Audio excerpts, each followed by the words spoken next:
Assalamualaikum warahmatullahi wabarakatuh.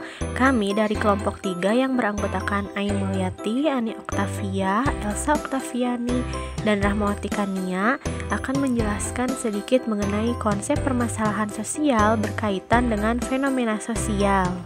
Adapun pembahasan kita kali ini yaitu pengertian permasalahan sosial dan fenomena sosial, unsur-unsur yang berkaitan dengan fenomena sosial, karakteristik fenomena sosial, bentuk fenomena sosial, faktor penyebab fenomena sosial, contoh fenomena sosial yang sering terjadi di masyarakat, dan fenomena sosial yang terjadi saat ini, dampak positif dan negatif fenomena sosial, lembaga pengendalian sosial, karakter sosial. 7 disiplin ilmu sosial dilihat dari konsep permasalahan sosial yang berkaitan dengan fenomena sosial, pemetaan materi permasalahan sosial berkaitan dengan fenomena sosial di SD kurikulum 2006 dan kurikulum 2013, serta desain materi di SD mengenai konsep permasalahan sosial yang berkaitan dengan fenomena sosial. Pengertian permasalahan sosial. Secara umum, permasalahan sosial yaitu persenjangan yang terjadi dalam masyarakat. Menurut Kartini Kartono, permasalahan sosial yaitu suatu situasi yang dapat mengganggu kestabilan kehidupan manusia. Menurut Sujono Sukanto, permasalahan sosial adalah permasalahan-permasalahan yang muncul dalam masyarakat, bersifat sosial dan berhubungan erat dengan nilai-nilai sosial dan lembaga-lembaga kemasyarakatan, sehingga dapat disimpulkan bahwa permasalahan sosial merupakan suatu fenomena permasalahan yang ada di dalam kehidupan masyarakat, dikarenakan ada sejumlah kegiatan yang tidak wajar atau menyimpang atau tidak sesuai antara unsur-unsur kebudayaan masyarakat, sehingga membahayakan kehidupan kelompok sosial dan ditakutkan akan mengganggu keteraturan sosial yang telah bertumbuh dan berkembang. Selanjutnya, apa itu fenomena sosial? Secara sederhana, fenomena sosial merupakan peristiwa yang terjadi di lingkungan masyarakat. Hal ini sejalan dengan yang dikemukakan oleh Freddy Rangkuti tahun 2011 bahwa fenomena sosial adalah fakta sosial atau kejadian sosial yang terlihat di lapangan. Selain itu, dalam Kamus Besar Bahasa Indonesia, fenomena sosial merupakan kejadian nyata yang dapat dilihat secara langsung melalui panca indera dan dapat dijelaskan dalam penelitian bersifat ilmiah. Jadi, fenomena sosial merupakan peristiwa yang terjadi di masyarakat secara nyata. Selanjutnya, unsur-unsur yang berkaitan dengan fenomena sosial diantaranya yang pertama, sistem religi dan upacara keagamaan. Asal mula permasalahan fungsi religi ini adalah adanya pertanyaan mengapa manusia percaya kepada sesuatu, kekuatan gaib atau supernatural yang dianggap lebih tinggi daripada manusia itu sendiri, dan setiap orang memiliki kepercayaan yang berbeda. 2. Sistem dan organisasi kemasyarakatan. Setiap kelompok masyarakat diatur oleh adat istiadat dan aturan-aturan yang mengenai berbagai macam kesatuan di dalam lingkungannya, yang pasti berbeda antara lingkungan satu dengan lingkungan yang lainnya. 3. Sistem pengetahuan. Sistem pengetahuan yang terdapat pada budaya terbentuk dengan proses interaksi dari setiap anggota komunitasnya. Selain itu juga pengetahuan diwarisi dari generasi sebelumnya ke generasi setelahnya. 4. Bahasa. Bahasa merupakan pelambangan manusia secara lisan ataupun tulisan untuk memenuhi kebutuhan sosialnya seperti berinteraksi atau berhubungan. 5. Kesenian. Kesenian memberikan kepuasan batin bagi manusia dan merupakan identitas dari suatu bangsa tersebut. 6. Sistem mata pencaharian hidup. 7. Sistem teknologi dan pembangunan, di mana teknologi dapat menunjang pembangunan yang terjadi di suatu lingkungan masyarakat. Ciri atau karakteristik fenomena sosial. 1. Tidak universal, artinya fenomena sosial tidak terlalu bersifat umum karena hanya terpengaruh pada suatu kondisi budaya atau kondisi sosial masyarakat tertentu. 2. Beragam. Ada banyak fenomena sosial yang terjadi dalam masyarakat dengan ciri dan sifat yang berbeda, jadi tidak bisa disamakan meskipun saling berkaitan. 3. Bersifat dinamis. Hal ini terjadi karena kecenderungan perilaku masyarakat yang berubah-ubah. 4. Bersifat kualitatif. Hal ini menunjukkan jika fenomena sosial yang terjadi tidak dapat diukur tetapi bisa dianalisa secara mendalam. 5. Sangat kompleks. Hal ini karena berbagai faktor yang mempengaruhi hubungan manusia, mulai dari agama, politik, psikologi, budaya, sosial, dan ekonomi. 6. Sulit dipahami. Hal ini ditunjukkan oleh pola perilaku dan hubungan manusia yang tidak mudah dimengerti. 7. Kurang objektif. Hal ini mengacu pada perilaku masyarakat dalam menilai ciri yang melekat pada setiap individu, apakah baik atau buruk tergantung pada penilaian masyarakat itu sendiri. Bentuk fenomena sosial dalam masyarakat antara lain yang pertama ekonomi. Perekonomian menjadi bagian penting dalam kehidupan manusia. Oleh sebab itu, bentuk fenomena sosial ekonomi ini sering dijumpai dalam kehidupan sehari-hari, misalnya pencurian dan tingginya tingkat kriminalitas. Yang kedua, budaya. Fenomena sosial berkaitan dengan budaya yaitu sifat kebudayaan atau unsur kebudayaan. Contohnya yaitu budaya Indonesia yang diakui oleh negara lain. Ketiga, psikologis. Fenomena sosial psikologis dapat merusak atau mengganggu ketertiban sosial karena dampak yang ditimbulkannya. Contohnya yaitu peperangan. Yang keempat, lingkungan alam. Lingkungan alam sering terjadi dalam kehidupan sehari-hari dan sulit untuk dihindari. Fenomena sosial yang berkaitan dengan lingkungan alam contohnya yaitu pembakaran hutan dan penebangan hutan yang dapat merusak alam secara berkelanjutan. Yang selanjutnya ada faktor penyebab fenomena sosial. Yang pertama ada faktor kultural. Faktor ini merupakan nilai-nilai yang tumbuh dan berkembang di lingkungan masyarakat atau komunitas. Contohnya seperti kemiskinan, kenakalan remaja, dan sebagainya. Yang kedua ada faktor struktural. Nah, faktor ini merupakan suatu keadaan yang mempengaruhi struktur. Struktur yang dimaksud adalah sesuatu yang disusun oleh pola tertentu. Nah, faktor ini dapat dilihat dari pola-pola hubungan antara individu dan kelompok yang terjalin di lingkungan masyarakat. Contohnya seperti penyuluhan sosial, interaksi dengan orang lain, dan lain sebagainya. Nah, yang selanjutnya ada perubahan sosial. Perubahan sosial yang dimaksud di sini adalah pertumbuhan yang pesat dari suatu lingkungan, daerah, kota, bahkan negara. Nah, menurut Sukanto, ada beberapa perubahan sosial. Yang pertama ada perubahan yang terjadi secara lambat cepat.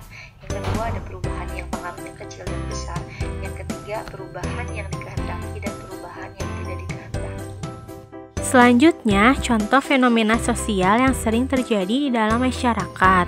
Menurut Warsito tahun 2018, contoh fenomena sosial yang sering terjadi di masyarakat diantaranya 1. Mudik.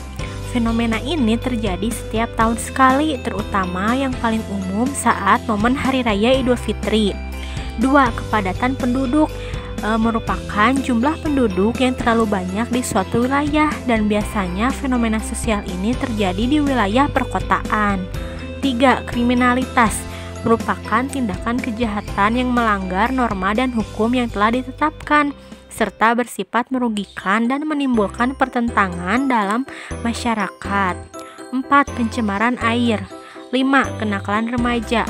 Merupakan suatu perbuatan yang melanggar norma, hukum, dan etika dan dilakukan oleh anak-anak yang berusia remaja. 6. Unjuk rasa atau disebut demonstrasi. Merupakan fenomena sosial yang berisi gerakan protes kelompok orang di hadapan umum dan biasanya berupa kritik, penolakan, dan juga penekanan pada suatu kebijakan pemerintah. 7. Aksi solidaritas. Fenomena ini terjadi karena adanya kepedulian terhadap sesama, misalnya aksi solidaritas terhadap musibah, bencana alam, dan aksi 212. Adapun menurut Matop tahun 2020, contoh fenomena sosial yang sering terjadi di masyarakat itu 1. Kemiskinan. 2. Disorganisasi keluarga. Nah, ini merupakan fenomena sosial yang ditandai dengan adanya kekerasan dalam rumah tangga. 3. Prostitusi. Dan yang keempat, penyuluhan sosial. Nah, yang selanjutnya ada contoh fenomena sosial yang terjadi pada saat ini. Seperti yang kita tahu bahwa kita sudah mengalami pandemi COVID-19 lebih dari 1 tahun, sehingga mengakibatkan jumlah pengangguran yang terus meningkat dan juga angka kemiskinan tembus 10%. Nah, selain tentang COVID-19 tersebut, ada juga mengenai tarik ulur mudik lebaran. Karena kan biasanya pada saat Idul Fitri banyak sekali orang yang pulang kampung istilahnya untuk menemui keluarganya di kampung, sehingga banyak sekali fenomena-fenomena sosial yang terjadi saat ini. Dampak positif dan negatif fenomena sosial. Dampak positifnya antara lain yaitu 1. Potensi munculnya nilai dan norma baru dalam masyarakat. 2. Adanya upaya mewujudkan kesetaraan gender. 3. Adanya diferensiasi struktural. 4. Tingkat pendidikan formal semakin tinggi dan semakin merata. 5. Meningkatnya penguasaan ilmu pengetahuan dan teknologi. 6. Berkembangnya industrialisasi. 7. Kesadaran politik semakin tinggi. Dan 8. Perlindungan terhadap kebebasan dalam kehidupan beragama. Sedangkan dampak negatifnya diantaranya yaitu 1. Kenakalan remaja semakin meningkat. Hal ini karena adanya pengaruh dari budaya luar yang tidak sesuai dengan nilai dan norma yang berlaku di masyarakat. 2. Tiap tahun jumlah pengangguran semakin meningkat. Hal ini karena semakin banyak persaingan dunia kerja dan tingkat pendidikan semakin berpengaruh. 3. Jumlah kemiskinan semakin meningkat. Hal ini karena sulitnya mendapatkan pekerjaan dan harga bahan pokok semakin meningkat. 4. Tingkat kejahatan kriminal semakin meningkat. Hal ini karena banyak orang yang melakukan segala macam cara untuk mendapatkan uang seperti merampok dan lain sebagainya. 5. Konflik sosial meningkat. Konflik sosial di sini berupa peperangan, perebutan daerah, perebutan sumber daya alam, dan sumber daya manusia yang disebabkan oleh kemiskinan, serta kurangnya sumber daya alam dan sumber daya manusia. Pengendalian sosial yaitu mekanisme yang dilakukan untuk mendidik, mengajak, atau memaksa masyarakat agar patuh pada peraturan yang berlaku. Beberapa lembaga pengendalian sosial yang pertama yaitu kepolisian yang memiliki sifat formal. Selanjutnya yaitu pengadilan yang terdiri dari hakim, jaksa, dan pengacara. Lalu adat yaitu lembaga pengendalian sosial non-formal yang mengatur perilaku masyarakat agar tidak menyimpang dari adat yang ada. Selanjutnya, tokoh masyarakat yang dianggap sebagai pemimpin dan juga disegani. Lalu media massa sebagai pengendali sosial berperan sebagai kontrol sosial. Selanjutnya, mahasiswa apabila adanya penyalahgunaan kewenangan maka mahasiswa akan bergerak melakukan demonstrasi. Lalu sekolah sebagai lembaga pendidikan formal yang mendidik siswa memiliki nilai-nilai sosial. Terakhir, keluarga merupakan bagian dari lembaga pengendalian sosial yang penting. Beberapa karakter sosial yaitu tanggung jawab yang merupakan kesadaran manusia akan tingkah laku atau perbuatan yang disengaja maupun tidak disengaja. Pedulian sosial yaitu perasaan tanggung jawab atas kesulitan yang dihadapi oleh orang lain dan terdorong untuk membantunya. Jujur dalam artian sederhana yaitu berarti perkataan, tindakan, dan perbuatan apa adanya sesuai dengan fakta dan hati nurani. Toleransi adalah sikap manusia yang saling menghargai dan menghormati baik antar individu maupun antar kelompok. Nilai-nilai karakter beberapa diantaranya yang pertama religius yaitu sikap atau perilaku yang patuh dalam melaksanakan ajaran agama yang dianutnya. Lalu disiplin yaitu tindakan untuk menunjukkan perilaku tertib dan patuh. Lalu adanya kerja keras, kreatif, mandiri, dan demokratis. Serta adanya rasa ingin tahu yaitu sikap dan tindakan yang selalu berupaya untuk mengetahui lebih dalam dan meluas terhadap sesuatu yang dipelajarinya.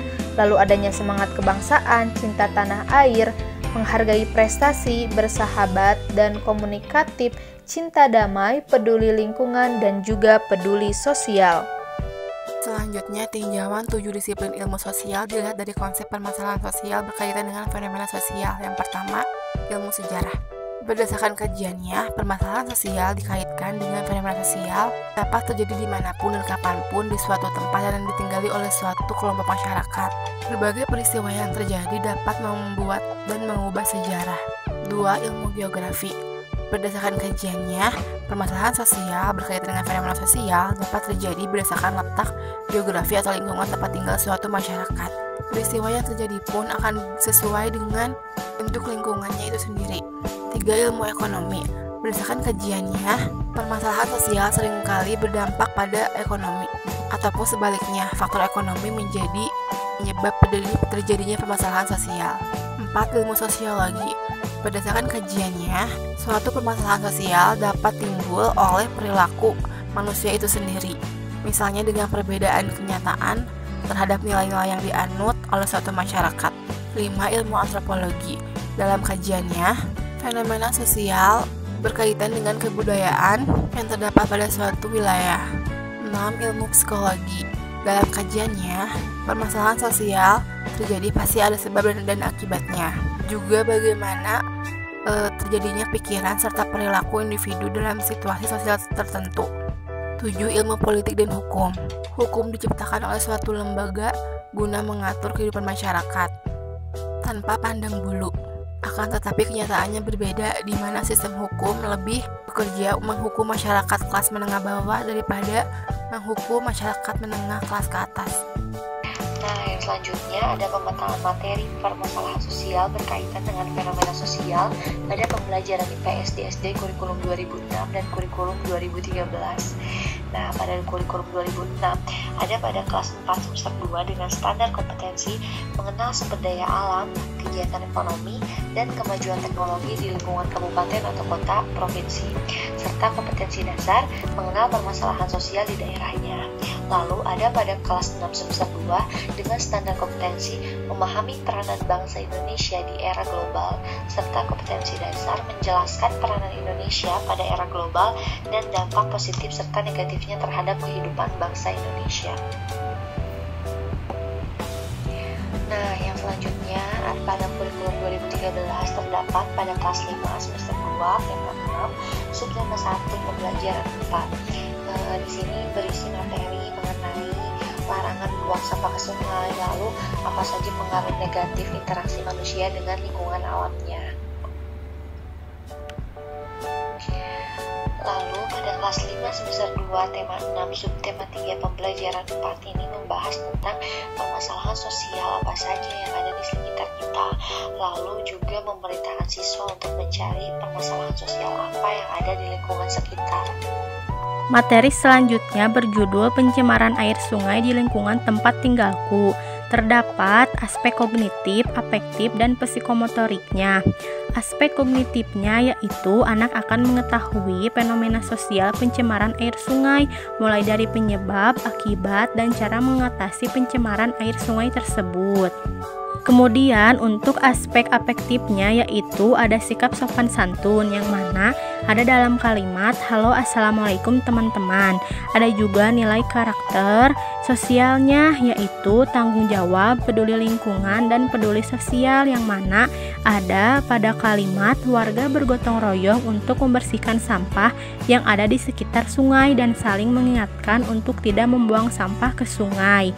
Yang terakhir, untuk aspek psikomotoriknya yaitu ketika siswa diminta untuk mengidentifikasi fenomena sosial yang ada di lingkungan tempat tinggalnya dan kemudian menuliskan penyebab dan cara untuk mengatasinya. Lalu dipresentasikan di depan kelas, maka anak akan dilatih untuk terampil menemukan fenomena sosial yang ada di lingkungan tempat tinggalnya, terampil menulis, dan juga berlatih untuk berbicara langsung di depan kelas. Nah, pada teks bacaan mengenai COVID-19 ini mengandung 3 aspek penilaian. Yang pertama itu ada aspek kognitif. Nah, pada aspek ini anak bisa mengetahui apa itu virus, apa itu virus corona, lalu sejak kapan sih si virus corona ini ditemukan. Nah, yang selanjutnya ada aspek afektif. Nah, setelah mengetahui pengertian, lalu mengetahui apa itu virus, diharapkan anak memiliki kesadaran diri untuk patuh terhadap protokol kesehatan dan juga peduli terhadap kesehatan dirinya sendiri. Lalu aspek psikomotoriknya, anak melakukan pencegahan dengan mematuhi protokol kesehatan, menjaga jarak, tidak keluar rumah, dan juga menghindari kerumunan. Pada teks yang berjudul Kemacetan menceritakan tentang pengalaman Doni dan adiknya yang bernama Dina pada saat perjalanan pulang dari sekolah, yaitu adanya fenomena sosial di sekitar berupa kemacetan lalu lintas. Aspek kognitif dalam teks tersebut yaitu kemacetan lalu lintas, penyebab dari kemacetan lalu lintas, dampak yang ditimbulkan, serta solusi dari kemacetan lalu lintas tersebut. Aspek afektif dalam teks tersebut yaitu Doni dan Dina membantu seorang kakek yang kesulitan menyeberang jalan dan mengucap salam serta mencium tangan ibu pada saat pulang dari sekolah. lalu harus menaati peraturan agar tidak terjadinya kemacetan lalu lintas. Aspek psikomotor yaitu menceritakan pengalaman mengenai fenomena sosial di lingkungan sekitar dan dapat menceritakannya di depan kelas. Pada teks bacaan, saya ingin teman dan menganggur tiga aspek penilaian sebagai berikut. Yang pertama, aspek kognitif. Anak dapat memahami bullying, mulai dari pengertian, bentuk menyinggung, faktor penyebab, dampak, hingga apa yang harus dilakukan anak ketika mereka melihat atau mengalami bullying. Yang kedua, ada aspek afektif. Setelah memiliki pemahaman terkait bullying, selanjutnya anak diharapkan memiliki sifat takut dan taat kepada Tuhannya, nenyanya, memaaf, dan menghargai orang lain. Lalu yang terakhir ada aspek psikomotorik. Jika anak melihat atau mengalami bullying, anak dapat memberikan pertolongan dengan melerai atau mendamaikan serta berani bersuara ketika tertindas atau melihat aksi penindasan. Nah, sekian materi yang dapat kelompok kami sampaikan. Mohon maaf apabila ada kesalahan. Terima kasih. Wassalamualaikum warahmatullahi wabarakatuh.